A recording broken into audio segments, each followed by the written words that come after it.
Hello everyone, welcome on new video of mechanical operation. Previous video में हमने mechanical operation का introduction part discuss कर लिया और आज हम एक नया chapter properties and storage of solids को स्टार्ट करने वाले हैं। इस चैप्टर में बेसिकली हम सॉलिड की प्रॉपर्टीज़ को स्टडी करेंगे, जिसके अंदर हम सॉलिड की शेप और सॉलिड की साइज़ को स्टडी करते हैं। ठीक है, साथ ही हम सॉलिड की शेप के अंदर एक इम्पॉर्टेंट टॉपिक स्पेरिसिटी को भी डिस्कस करेंगे, जिसका एक फार्मूला है और उस फॉर्मूले से गेट एग्ज़ाम में काफ़ी ज़्यादा बार क्वेश्चन पूछा गया है। तो हम इस चैप्टर को स्टार्ट करते हैं एक बेसिक के साथ।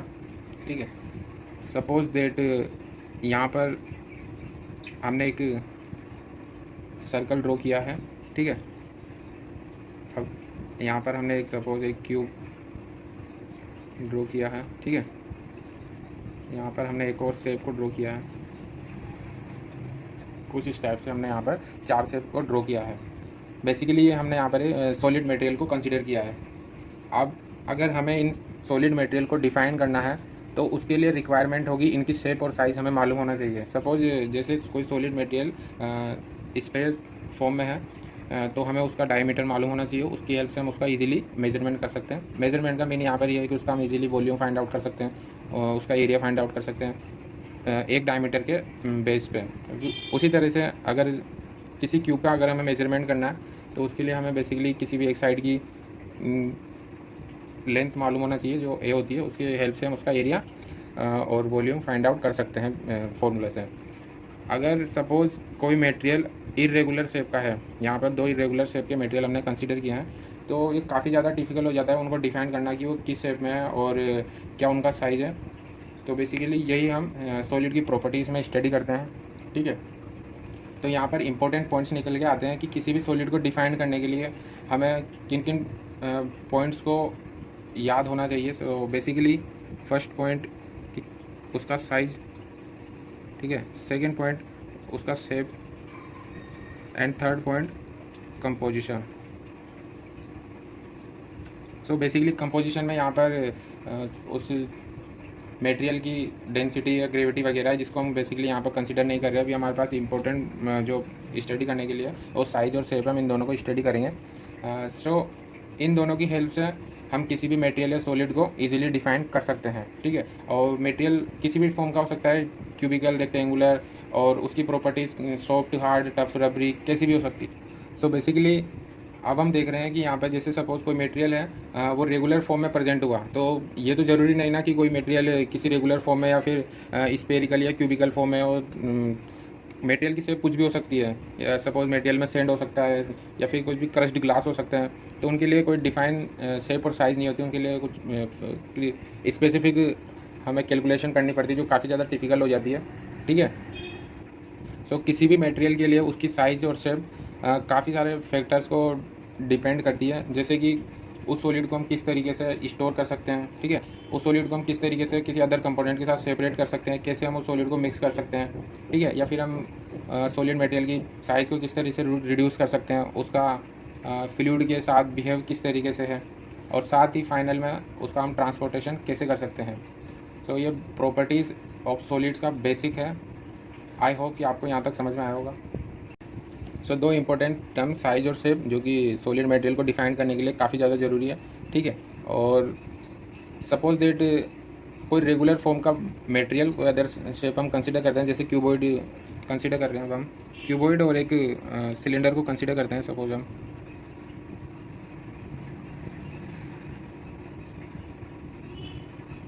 तो इस क्यूबॉइड को भी अगर हमें डिफाइन करना है या इस शेप के मटेरियल को हमें डिफाइन करना है तो हम उसको भी इजीली डिफाइन कर सकते हैं। उसका एरिया और वॉल्यूम हम इजीली फाइंड आउट कर सकते हैं। उसी तरीके से हम किसी भी सिलेंडर के बारे में उसका वॉल्यूम और एरिया को भी इजीली फाइंड आउट कर सकते हैं, volume pi square. So basically इनमें भी क्या मेजरमेंट थोड़ा सा ज़्यादा है, मतलब बेसिकली कुछ रिक्वायरमेंट ज़्यादा है। जैसे कि सिलेंडर में हाइट की रिक्वायरमेंट होती है और डायमीटर की रिक्वायरमेंट होती है, और क्यूबॉइड में लेंथ, विड्थ और डेप्थ इनकी रिक्वायरमेंट होती है, पर बेसिकली उनका मेजरमेंट भी पॉसिबल है। ठीक है, सो अगर मटेरियल की साइज़ या शेप ही इरेगुलर हमारे सामने आ जाए तो उसके लिए हम क्या करें। तो इस प्रॉब्लम को सोल्व करने के लिए हम एक टर्म इंट्रोड्यूस करते हैं, स्पेरिसिटी। सो स्पेरिसिटी टर्म को हम डिस्कस करते हैं शेप के अंदर, ठीक है। तो शेप के अंदर हम सबसे सिंपलेस्ट जो 3 डायमेंशनल शेप है स्पेयर, उसको कंसिडर करते हैं। तो हमने यहाँ पर एक शेप है स्पेयर, उसको कंसिडर किया है क्योंकि ये सिंपलेस्ट शेप है पूरे मैथमेटिक्स में, और इजीली इसमें ओनली एक ही रिक्वायरमेंट होती है डायमीटर, जिसकी हेल्प से हम इसका मेजरमेंट कर सकते हैं, ठीक है।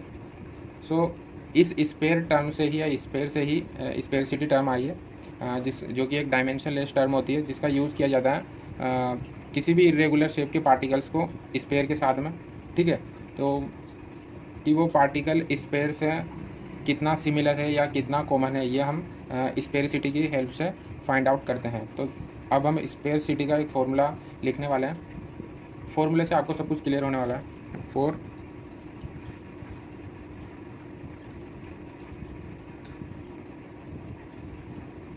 फॉर नॉन रेगुलर, ठीक है, फॉर नॉन रेगुलर या स्पेरिकल पार्टिकल हम इसको बोल सकते हैं। तो स्पेरिसिटी का फॉर्मूला होता है,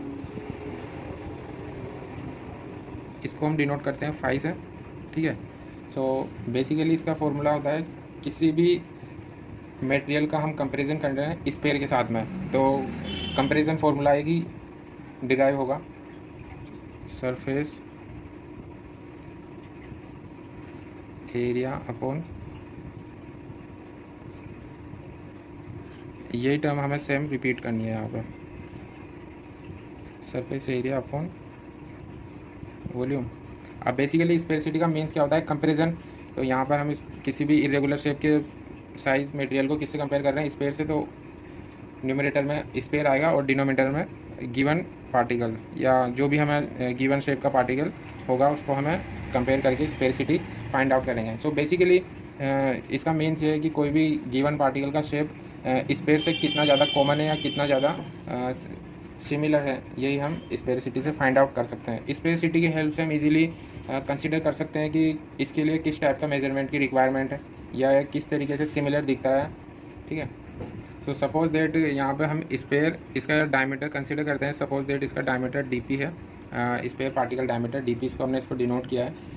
इसको हम इक्विवेलेंट स्पेरिकल डायमीटर भी बोलते हैं, ठीक है। तो अब हम इस फॉर्मूले में वैल्यूज़ को पुट करते हैं। सो बेसिकली हमें वैल्यूज़ सरफेस एरिया, स्पेयर का सरफेस एरिया और स्पेयर का वॉल्यूम यही कंसीडर करना है। तो सो इसका सरफेस एरिया ऑफ स्पेयर 4 पाई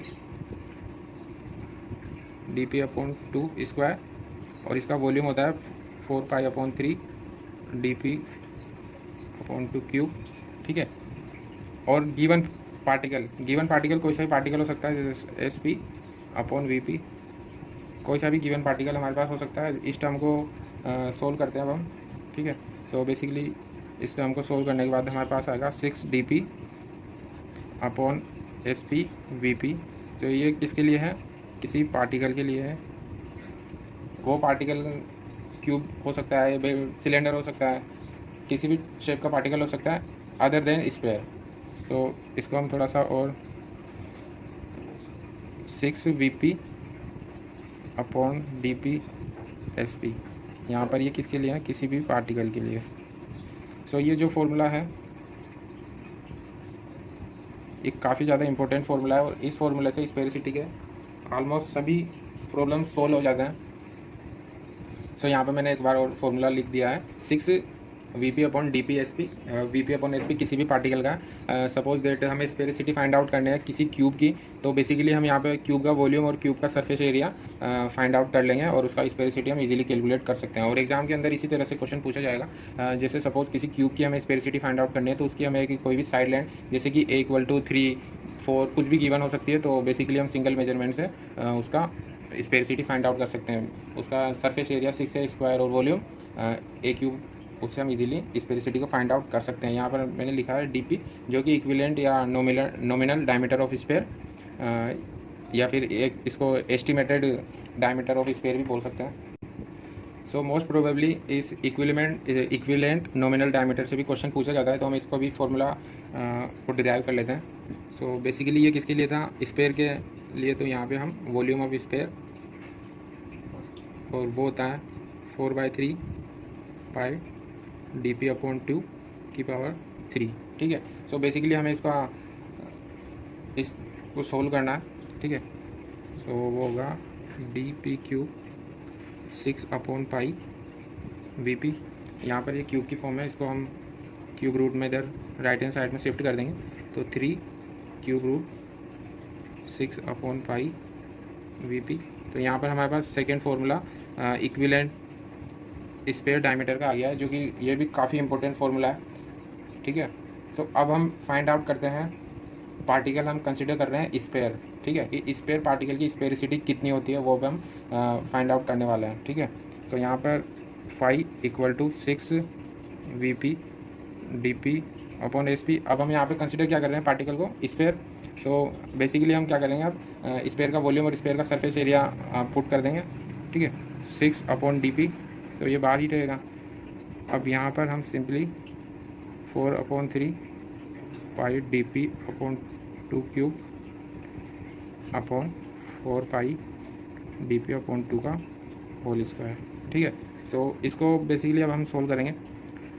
तो इसको सोल्व करने के बाद 4 कैंसिल, और यहाँ पर होगा 6/dP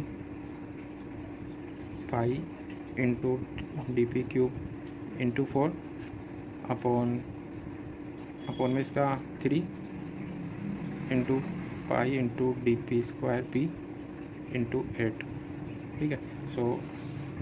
तो इसको सोल्व कर लेंगे अब यहाँ पे हमें। सो हमारे पास फाई किसके लिए, स्पेयर के लिए, वो आएगा ये डी स्क्वायर P और dP क्यूब, इससे कैंसिल हो जाएगा, पाई से पाई कैंसिल, 3 से 6 2 टाइम्स, यहाँ पर ये 4 टाइम्स, 4 से 4 कैंसिल।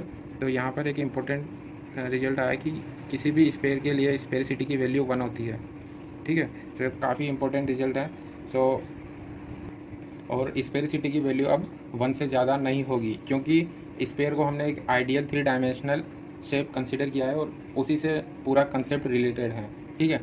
अब बेसिकली प्रोसेस इंडस्ट्री में क्या होता है कि स्पेसिफिकली अलग अलग शेप के मटेरियल्स की स्पेरिसिटी पहले से ही डिसाइडेड होती है या उनको कैलकुलेट किया हुआ होता है, जिनमें से स्पेयर का तो 1 स्पेरिसिटी आ गया, और सेकेंड मैं बताता हूँ सैंड, जिसकी शेप ऑलमोस्ट स्पेयर की तरह होती है, मतलब कुछ इस तरीके से, ठीक है। सो 0.9। तो बेसिकली स्पेयर का मीन्स यही है कि वो स्पेरिसिटी का मीन्स यही है बेसिकली कि वो पार्टिकल स्पेयर से कितना कॉमन है या कितना उसके सिमिलर है, ठीक है। सो सेकेंड अब हम सिलेंडर की देखते हैं। तो सिलेंडर के लिए स्पेरिसिटी की वैल्यू होती है 0.87, और क्यूब इसके लिए वैल्यू होती है 0.81, ठीक है।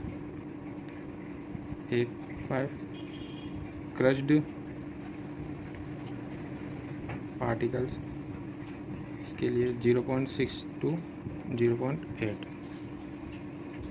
इनमें से इम्पोर्टेंट जो है वो सिलेंडर और क्यूब है। क्यूब से बेसिकली क्वेश्चन पूछा गया है गेट एग्जाम में पहले, और इन सभी फॉर्म से हेमिस्फीयर का भी एक होता है जिसका 0.8 के आसपास होता है, 0.84 के आसपास होता है उसका हेमिस्फीयर का, ठीक है। और गेट 2020 में क्वेश्चन पूछा गया था स्पेरिसिटी से रिलेटेड, जिसमें अरेंज करना था हमें स्पेरिसिटी की फॉर्म को इंक्रीजिंग ऑर्डर में। सो बेसिकली अगर हमें किसी भी अदर शेप के मटेरियल की स्पेरिसिटी फाइंड आउट करनी है तो सिंपली हमें उसको स्पेयर से कंपेयर करना है, और आप ये स्पेरिसिटी को फाइंड आउट करके भी चेक कर सकते हैं इजीली। क्यूब के लिए इजीली वही इसका वॉल्यूम और सरफेस एरिया फाइंड आउट करके स्पेरिसिटी को फाइंड आउट कर सकते हैं। अब यहाँ पर इंपॉर्टेंट पॉइंट आता है कि सैंड, अब ये सैंड पार्टिकल है, सैंड पार्टिकल के लिए स्पेरिसिटी कैसे फाइंड आउट की, क्योंकि इसका वॉल्यूम और सरफेस एरिया कैसे फाइंड आउट किया, मतलब क्या डायमीटर है, क्या इसकी मेजरमेंट इसका कैसे किया, तो वो काफ़ी इंपॉर्टेंट कंसेप्ट हो जाता है समझने के लिए। तो उसके लिए हम डिटरमाइन करते हैं कि एक स्पेसिफिक स्क्रीन का एनालिसिस करते हैं हम। स्क्रीन का मीन्स ये है कि उसमें एक लिमिटेड डायमीटर पर कुछ होल्स होते हैं जिनकी साइज़ डिटरमाइन होती है कि इस साइज़ का ही पार्टिकल उसमें से होकर पास होगा, तो उसकी हेल्प से हम फिर उसका एनालिसिस करते हैं, ठीक है। सो और सरफेस एरिया का हम फाइंड आउट करते हैं एडजॉर्प्शन के एक्सपेरिमेंट से। बेसिकली उसको हम किसी अदर मटेरियल या अदर लिक्विड के साथ कंसिडर करते हैं, और वो मटेरियल उसमें कितना ज़्यादा एडजॉर्ब होगा वो उसका सरफेस एरिया हो जाता है। फिर स्पेरिसिटी के बाद एक इम्पोर्टेंट टर्म आती है सरफेस शेप फैक्टर, जो कि स्पेरिसिटी के रेसिप्रोकल होती है। तो जिसका बेसिकली मीन है कि स्पेरिसिटी में क्या होता है कि कोई भी शेप स्फीयर से कितना कॉमन होती है, ये होता है। और सरफेस शेप फैक्टर में ये होगा कि कोई भी शेप स्फीयर से कितना डेविएट है या कितनी अलग है वो उससे, ठीक है। सो बेसिकली सपोज ये स्फीयर है और स्फीयर के अंदर हमने क्यूब कंपेयर कर रहे हैं, तो इसका सरफेस एरिया कितना ज़्यादा अलग है स्फीयर के सरफेस एरिया से। सो बेसिकली यही सरफेस शेप फैक्टर होता है। तो अब हम स्फीयरिसिटी पर एक न्यूमेरिकल, सिंपल न्यूमेरिकल कर लेते हैं।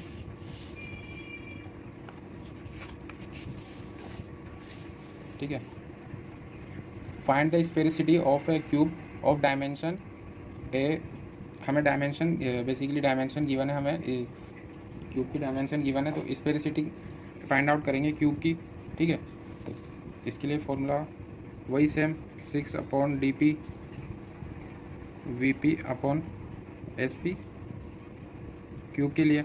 और क्यूब का वॉल्यूम होता है ए क्यूब और इसका सरफेस एरिया होता है 6a²। सो बेसिकली इन दोनों टर्म को हमको यहाँ पे रखना है। ठीक है, सो स्फीयरिसिटी का बेसिक मीन होता है कंपैरिजन। ठीक है, तो हम यहाँ पर स्फीयर के वॉल्यूम को कंपेयर करने वाले हैं क्यूब के वॉल्यूम से। ठीक है, तो क्यूब का वॉल्यूम बेसिकली स्फीयर का volume 4/3 pi dp upon 2 cube equal to A cube. ठीक है, तो यहाँ से हम क्या फाइंड आउट कर सकते हैं, dp equivalent diameter find out कर सकते हैं। a इंटू 3 क्यूब रूट, ये आ जाएगा 6/5। अगर इस टर्म को सोल्व करेंगे तो ये टर्म हमारे पास आ जाएगी। अब बेसिकली हमें क्या करना है, सिंपली इस फॉर्मूला में इसको पुट कर देना है। 5 cube equal to 6/a into 3, ये क्यूब रूट है यहाँ पर। ठीक है, a क्यूब अपॉन 6a², इसको सोल्व करेंगे अब हम। ठीक है, तो ये रेसिप्रोकल हो जाएगा, 6/5 पाई/6 हो जाएगा, और ये 3 ये टर्म यहाँ पे रहेगी और बाकी सब ये कैंसिल हो जाएंगे। a², ये इसका ये बचा यहाँ से सिंगल, ये कैंसिल हो जाएगा, 6 से 6 ये कैंसिल हो जाएगा। क्यूब रूट 3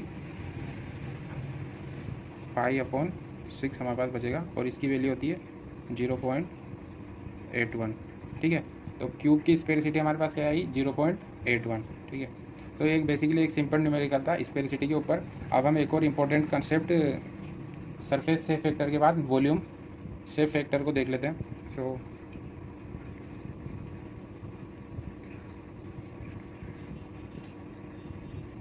सो जैसे हमने देखा सरफेस शेप फैक्टर में कितना सरफेस एरिया स्फीयर के सरफेस एरिया से डेविएट कर रहा है, उसी तरीके से वॉल्यूम कितना अदर साइज या अदर शेप का वॉल्यूम स्फीयर के वॉल्यूम से डेविएट करेगा, यही वॉल्यूम शेप फैक्टर होता है। ठीक है, तो बेसिकली जो स्फेरिकल पार्टिकल का वॉल्यूम होता है वो क्यूब रूट होता है डायमीटर के।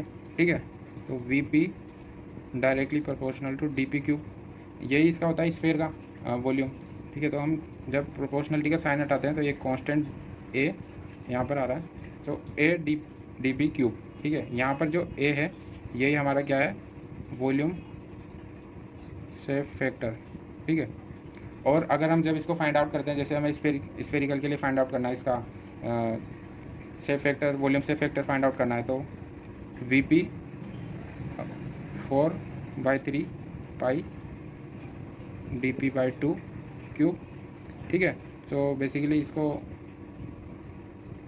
4/3 पाई यहाँ अपॉन में 8 आ जाएगा और ये dp क्यूब यहाँ पे रह जाएगा, तो यहाँ पे 2, तो पाई/6 dp क्यूब। ठीक है, तो बेसिकली यहाँ पर रिजल्ट आ गया vp इक्वल टू पाई/6 dp क्यूब। अब इसको इससे कंपेयर करते हैं हम, तो यहाँ पर a की वैल्यू क्या आई है, पाई/6, तो स्फीयर के लिए वॉल्यूम शेप फैक्टर की वैल्यू पाई/6 होती है। ये हमारे पास एक और इम्पोर्टेंट रिजल्ट आ गया। सो बेसिकली जो शेप और साइज़ में शेप टॉपिक था वो कंप्लीट हो चुका है। सो इस वीडियो में हमने डिस्कस किया किसी भी मटेरियल को डिफाइन करने के लिए उसका शेप और साइज़ मालूम होना चाहिए, उसके बाद हम उसका मेजरमेंट इजीली कर सकते हैं। फिर उसके बाद जो इरेगुलर शेप और साइज़ का मटेरियल या पार्टिकल शेप होता है, तो उसको डिफाइन करने के लिए हमने यहाँ पर एक टर्म स्फेरिसिटी को इंट्रोड्यूस किया। सो बेसिकली उसका मीन्स ये था कि कोई भी इरेगुलर शेप या साइज़ का पार्टिकल स्फीयर से कितना कॉमन है, ये हमने यहाँ पर स्टडी किया। ठीक है, उसके बाद कंप्लीट जो इसका कंसेप्ट है वो कंपैरिजन पे था। तो स्फीयर का सरफेस एरिया टू वॉल्यूम हमने किसी भी गिवन शेप से कंपेयर किया तो उसका फॉर्मूला एक इजी फॉर्मूला, सिंपली हमने वॉल्यूम एरिया से यहाँ पर एक रिजल्ट फाइंड आउट किया 6 VP अपॉन DP/SP, जहाँ पर DP क्या है, इक्विवेलेंट या नॉमिनल या एस्टिमेटेड डायमीटर। यहाँ पर VP और SP कोई भी particle, cube, cylinder, cone, hemisphere, किसी भी टाइप का शेप हो सकता है, ठीक है। फिर उसके बाद हमने सिंपली यहाँ पर ये न्यूमेरिकल स्पेसिटी का किया, यहाँ पर ये फाइंड आउट किया बेसिकली इसका रिजल्ट जो काफ़ी इंपॉर्टेंट है। और ये फार्मूला और एक DP इक्विवेलेंट डायमीटर का फार्मूला, इन दो फार्मूला से स्पेसिटी के किसी भी न्यूमेरिकल को सोल्व किया जा सकता है, ठीक है।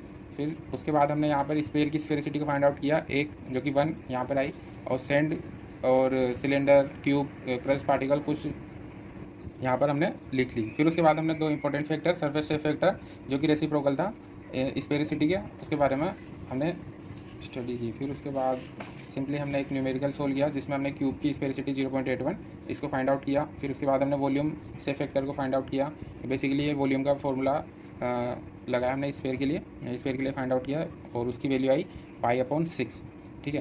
तो एक और जो एक तरीके से रिजल्ट बोल सकते हैं हम स्पेसिटी का, तो उसके कुछ इंपॉर्टेंट पॉइंट्स हैं जो मैं भी आपको बता दूं कि स्पेसिटी बेसिकली हम डिस्कस कर रहे हैं स्पेसिटी को शेप के अंदर। तो स्पेसिटी क्या होती है, इंडिपेंडेंट होती है साइज़ पे, ठीक है। स्पेसिटी इंडिपेंडेंट ऑफ साइज़, मतलब स्पेसिटी साइज़ पे डिपेंड नहीं करती है, ठीक है। और दूसरी कि सबसे ज़्यादा स्पेसिटी की वैल्यू किसकी होती है, स्पेयर की। तो स्पेयर के लिए जिसको 5 से डिनोट करते हैं, इसकी हाईएस्ट वैल्यू 1 होती है, ठीक है। सेकेंड, थर्ड, स्पेसिटी की वैल्यू कभी भी 0 नहीं हो सकती, ठीक है। और स्पेसिटी की वैल्यू बेसिकली लाइज करेगी 0 से 1 के बीच में, ठीक है। और इसके अलावा जितने भी इरेगुलर शेप के पार्टिकल्स या मटेरियल होंगे उनकी स्पेसिटी 1 से हमेशा कम होगी। तो यहाँ पर मैंने कुछ इंपॉर्टेंट पॉइंट्स थे वो भी डिस्कस कर लिए स्पेसिटी के। नेक्स्ट वीडियो में हम गेट एग्ज़ाम में पूछे गए इस टॉपिक से रिलेटेड क्वेश्चंस को डिस्कस करेंगे। Thanks for watching.